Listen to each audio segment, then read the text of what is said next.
वहीं मध्य प्रदेश में सियासी दलों का यात्रा पर सबसे ज्यादा जोर है। बीजेपी जहां विकास यात्रा पर है तो वहीं जवाब में कांग्रेस हाथ से हाथ जोड़ो अभियान चला रही है। आखिर क्या है इस अभियान और यात्रा के मायने, इस रिपोर्ट में आप देखिए।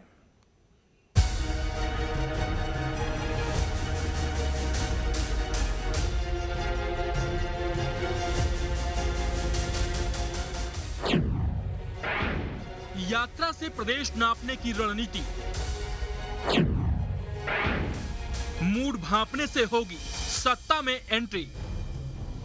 वैसे तो बीजेपी विकास यात्रा को सियासी नहीं मान रही है, लेकिन प्रदेश में चल रही सरकार की विकास यात्रा को सियासी चश्मे से ही देखा जा रहा है।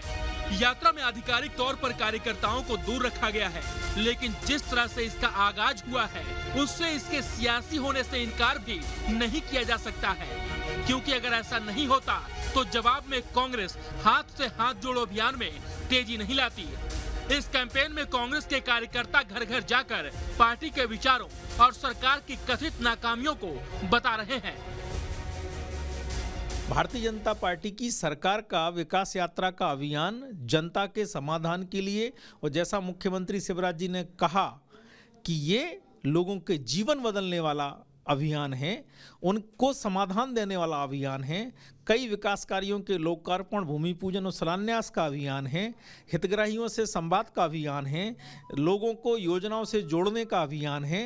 तो ये कारगर और प्रभावी सिद्ध होने वाला है। कांग्रेस तो एक दूसरे के हाथ तोड़ने और टांग खींचने का अभियान चला रही है। देखिए, कांग्रेस निरंतर, मैं समझता हूँ, माननीय कमलनाथ जी के नेतृत्व में जमीन पर काम कर रही है। सेक्टर हो या मंडलम हो, हमने पहले घर चलो घर घर चलो अभियान शुरू किया और आज हम हाथ से जोड़ो हाथ कर रहे हैं, लेकिन कार्यकर्ताओं का उत्साह देखते ही नज़र आ रहा है। और ये जो कर रहे हैं, पेड वर्कर बुला करके और जिला कलेक्टर और प्रभारी मंत्रियों के सहयोग से जो विकास यात्रा चला रहे हैं, इसको तवज्जो मिलने वाली नहीं है, क्योंकि सब में पेड वर्कर हैं। अब आपको बताते हैं कि विकास यात्रा में हो क्या रहा है। तो विभागीय मंत्री निरीक्षण कर रहे हैं, प्रभारी भी जिलों में जा रहे हैं।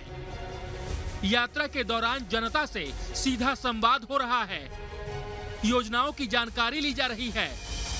योजनाओं का फायदा मिल रहा है या नहीं, ये पता किया जा रहा है।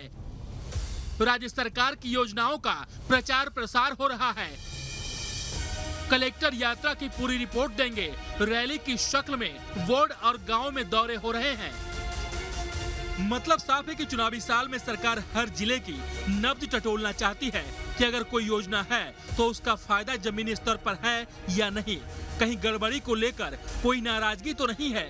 इसीलिए सियासी गलियारे में इस यात्रा को चुनाव से जोड़कर ही देखा जा रहा है। इसी तरह हाथ से हाथ जोड़ो अभियान में भी कांग्रेस जनता के मूड को ही भांप रही है।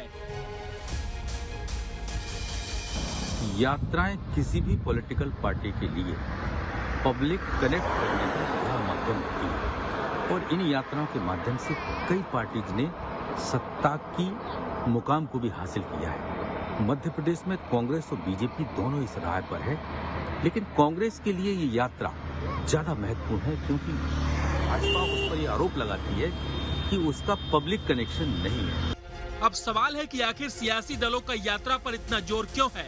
तो दरअसल यात्रा में सीधा संवाद का मौका मिलता है, जमीनी हकीकत का पता चलता है, जनता के मूड का पता चलता है, पार्टी के पक्ष में माहौल तैयार होता है, कमजोरी का पता चलता है, फीडबैक से कमजोरी दूर करने में मदद मिलती है। और शायद इसीलिए चुनाव से काफी पहले यात्रा पर फोकस है, ताकि जहां कुछ कमजोर स्थिति हो वहां काम के जरिए स्थिति मजबूत की जाए। दरअसल 2018 में बीजेपी के विधायकों के खिलाफ नाराजगी थी, कार्यकर्ता ही चुनाव से दूर हो लिए थे। इससे पार्टी को बड़ा नुकसान हुआ था।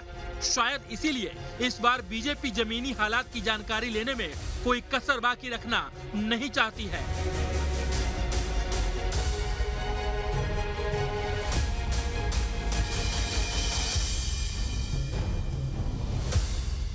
मध्य प्रदेश में साल के अंत में विधानसभा के चुनाव होना है, लेकिन उसके पहले निकल रही मध्य प्रदेश सरकार की विकास यात्रा ये बता रही है कि कहीं ना कहीं भारतीय जनता पार्टी इस विकास यात्रा के माध्यम से इन 21 दिनों में पूरे प्रदेश को नापने निकली है।